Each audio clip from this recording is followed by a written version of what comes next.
With this series, we dig into cross-country skiing.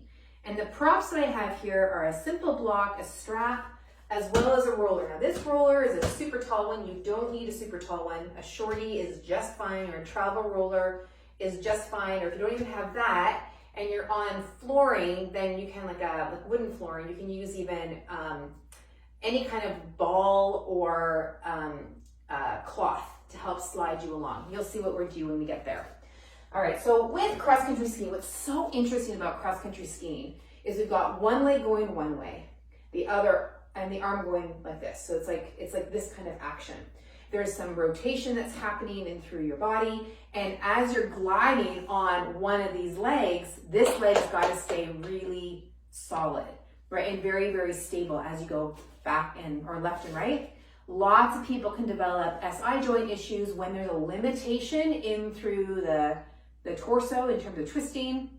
There's a limitation in the side bending, even though you don't necessarily do side bending. The side bending helps contribute to an ability to rotate through the torso, as well as having a really solid sense of stability around your pelvis. Super important, and connecting down through to the feet. So we're gonna play around with a series that will help that along. And if you find yourself interested in the approach that I have, and you want to dig in a little bit more as it relates to your back pain or your SI joint pain or your QL issues as it relates to cross-country skiing, I'm happy to engage with you for my 3-month private series.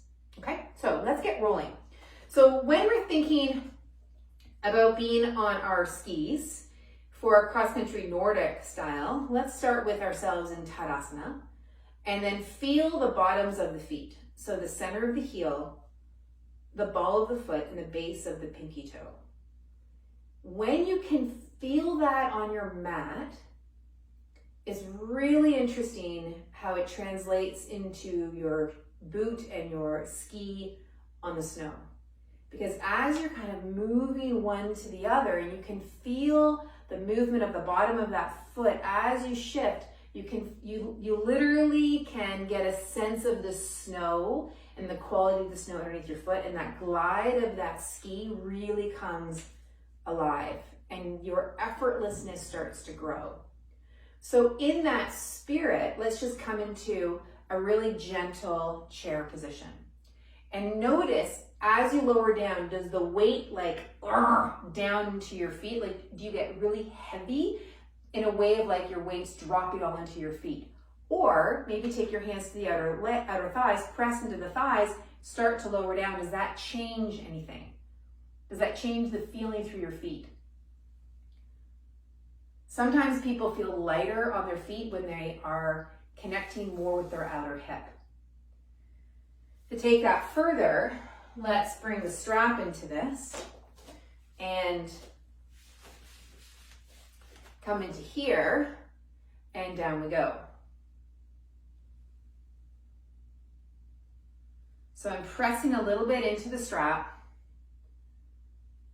And what's so interesting, what I love about the strap work, is when I press my legs wide, and when I show this to clients, they can see how their arches, particularly if they're an overpronator, how their arches begin to lift. And there's a correlation up with what's going on in the hips.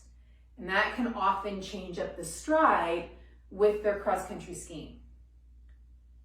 Notice what's going on further up in your body. Good.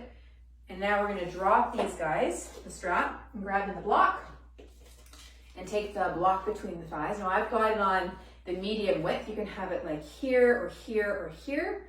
And I find that this for my body is too narrow. So you decide what makes the most sense in the terms of the distance that you feel. It will feel like you have a lot of ease, solidness, and groundedness when you've got the right width. You may find that this does not work for you at all and the strap was way better, so then just go right back to the strap. Okay, and so then lower down again. And just feel that motion between your hips and your feet and what goes on up through here.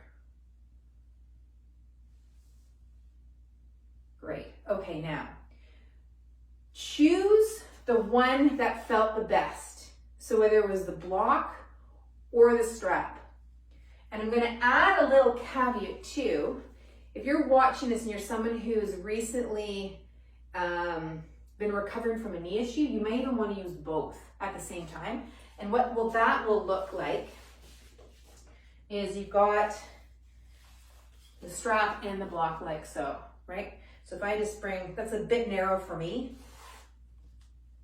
So let me be a little bit more specific about this. So I can place it like so and then snug it up. Now I've got both the block and the strap here. Sometimes that can provide that much more support, particularly if you're coming off of or you're in the recovery from a knee injury and you're well enough along the way that it makes sense to be in a position like this. Okay, so I'm gonna use the strap myself. You choose the one that makes the most sense for you. And we're gonna move into a twist that is also in chair. So we're here and we're gonna take one hand over like so, and then just move into an easy twist. Now, we're not pulling so hard that the legs are coming in.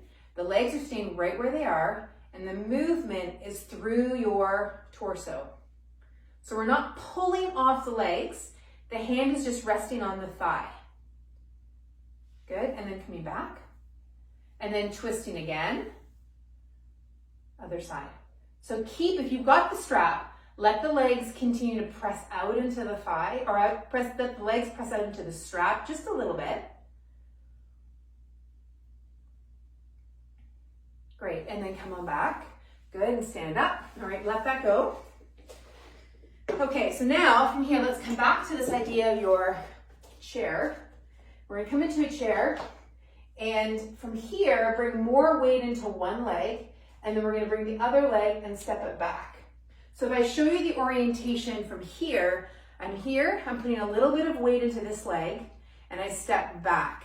So what you didn't see me do is this, like whoop.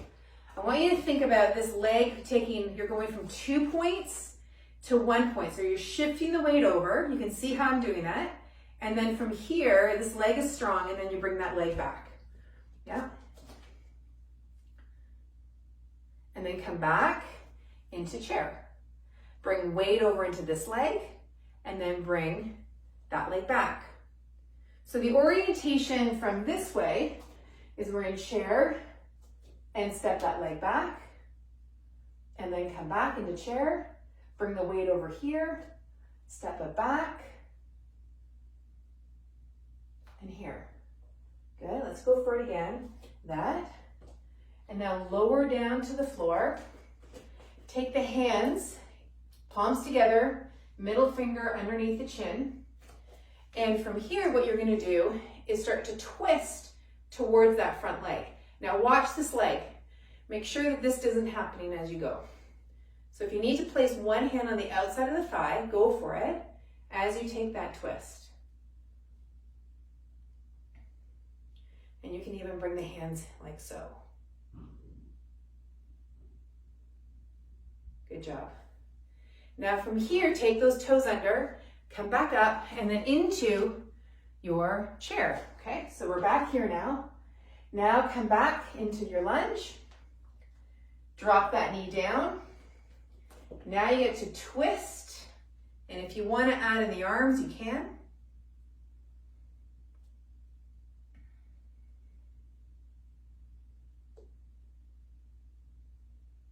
And then come back. And then back into chair and sit. Good. Now come down into tabletop, and we'll bring the roller into this. And this twist is really, really awesome. We're going to be in tabletop. So from here, in a comfortable position here, if you need something underneath your knees, then by all means grab that. And I'm going to be a little angled here for you. Hopefully my roller doesn't roll away. All right. So here what's going to happen is I'm going to take this hand, bring it behind the standing arm onto the roller. And then I'm going to allow myself to come into a twist. Now, when we typically do this movement in yoga or even in other fitness realms, we just kind of drop the shoulder down and there's not much twist happening. I want you to really, really focus in on the twist, because twisting and the rotation bit is so important when it comes to your cross-country skiing. So allow yourself to bring into a twist and then come back. Bring into a twist, and then come back.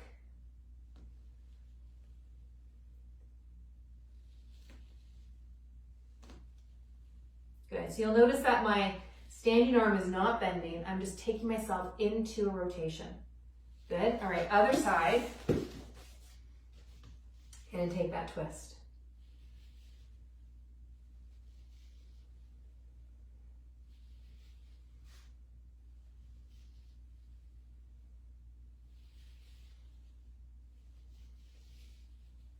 Great, perfect. Okay, so now leave that off to the side.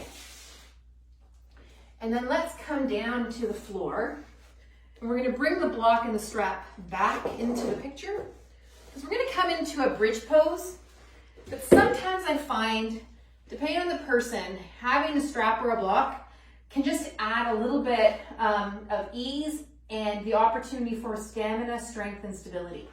So here, we're gonna just go into an initial bridge pose and feeling the points of your feet on the floor. 3 points, center of the heel, ball of the foot, base of pinky toe. And then lift your hips up towards the sky. Now, a lot of times in yoga, we'll talk about pressing the feet down in order to lift the hips up. If you want to do that, go ahead. One thing I want to add, though, is that the movement itself to lift your hips up doesn't really require your feet to push down. What it does require is for this angle of the hip to change up into here, into this position.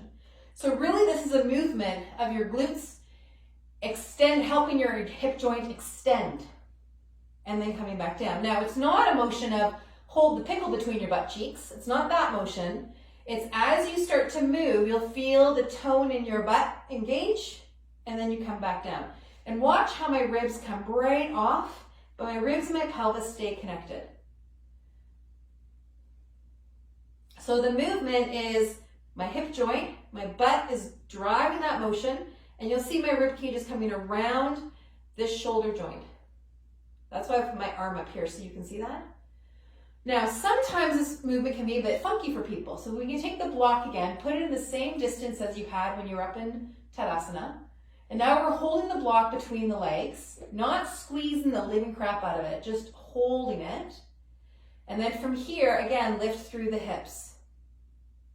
And then come back.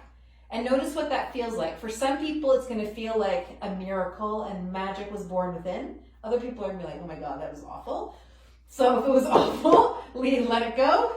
If you had the miracle born within, then you can keep with it, or you can come into the strap now with the loop and have this in the same type of position that it was when you were in Tadasana. And the same thing, moving through the hips to bring yourself up and then down. Moving through the hips to bring yourself up and then down. Feeling the 3 points on the bottom of your feet. And then just choose the one that makes the most sense for you, right? Which one feels the best? Do the one that feels the best. So I'm going to stick with the strap and do about 3 or 4 more repetitions.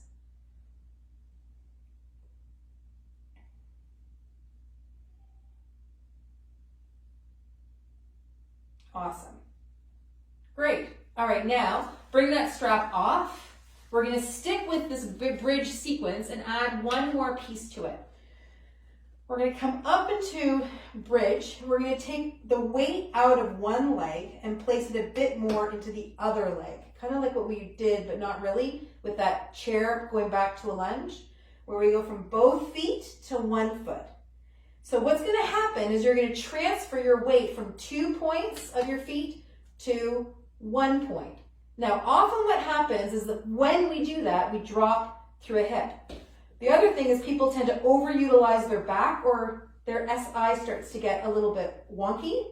So get a feel for this and do this in a slow-mo way. Step by step, think turtle always wins.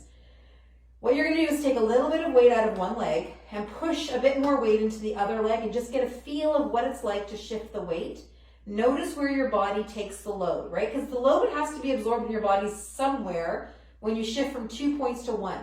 And you want it to be absorbed more in your glutes. So if you find yourself cramping in your hamstring or overutilizing your back or getting all up into your neck, you know that you're probably going a little bit too fast, too far, too fast. Okay, and then other side. And then you'll come to a place where it's gonna be really easy to lift a foot and then bring that leg up. Good. You can just rest your hands here too on your bum if you want.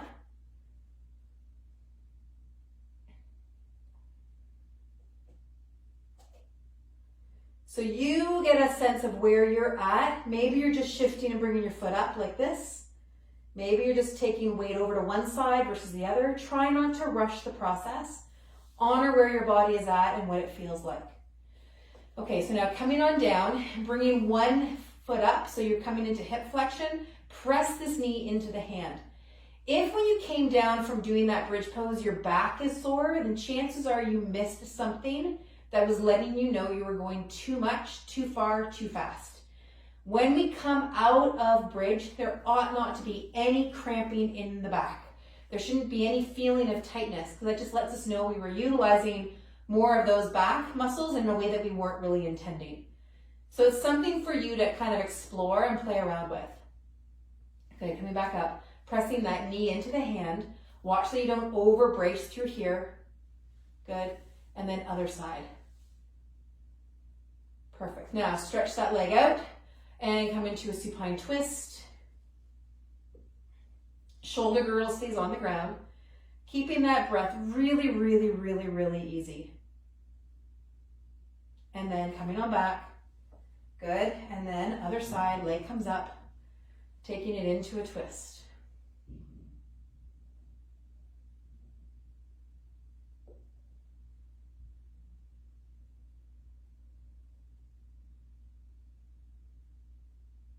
Good job. And then back up. And then rest your legs down and just notice what it was that you did to yourself. It's so fun to utilize these positions and utilize our awareness and gaining the clarity about how we are moving and noticing how these exercises feel in our body, how our body has responded to them. And it gives us an idea that maybe we missed some things. Maybe we missed some whispers or some yellow lights, and that just enables us to be able to recognize where there might be a gap in our level of awareness.